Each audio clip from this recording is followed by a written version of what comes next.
many guys here have ever had a favorite video game? Now, how many guys here have ever wondered how to create a video game? It's always easy for anyone to play a video game, but it's never actually easy to create one. Whether it be playing the video game or creating a video game, you are part of the gaming community. While gaming may be considered a childish activity, there are actually many benefits to playing video games, such as increased cognitive ability, meeting new people, but I also wanted to talk about my own journey to become a game developer. The first thing I wanted to talk about is cognitive ability. I feel that there are 3 major cognitive abilities you increase while playing video games.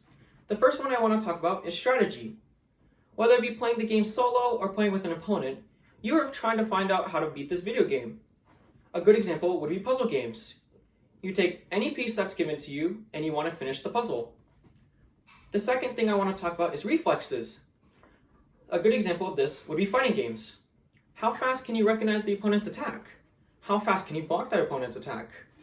With each round, you're bound to learn. The third thing I want to talk about is hand-eye coordination. A lot of video games you play require a controller, but some also need your own body to move. The second thing I want to talk about is making connections. A good way to make connections through gaming is actually being put on a game design team. You are put with a bunch of random people and you have to work on a video game for as long as it takes.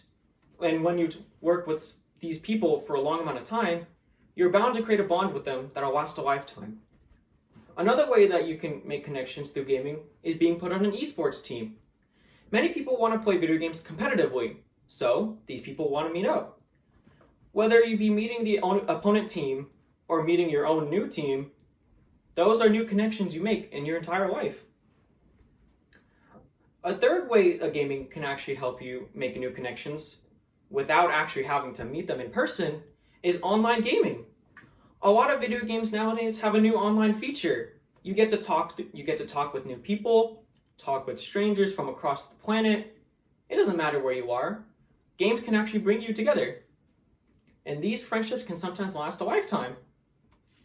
Now, the last thing I want to talk about is my own journey to become a game developer.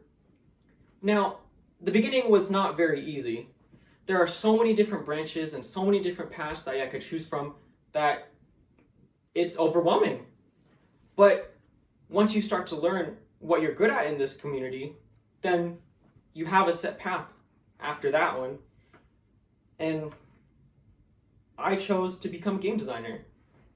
Now, there are many frustrations you can run into when being in the game design. A good one would be coding. My favorite method of dealing with on coding programs is reading your code out loud to a rubber duck. A lot of these errors you run into for coding is such a simple, small, minor detail. And once you find out your dumb little error that you made, you just want to take the rubber duck and throw it. But in the end, you get over it. And the last thing I actually want to talk about is the fact that I wanted to go to UAT. UAT has honestly been a dream of mine. It was first introduced when ambassadors came to my school to talk about it. I was like, oh, why would I want to go there? Oh, why would I want to ever go to move in Arizona? But then I realized that they have microwaves in their dorms. And the fact that they major in game design and animation. Well, I hope that this, all in all, I hope that you learn that gaming is actually very beneficial to you. There's increased cognitive abilities, meeting new people, but then I guess you also learn something about me.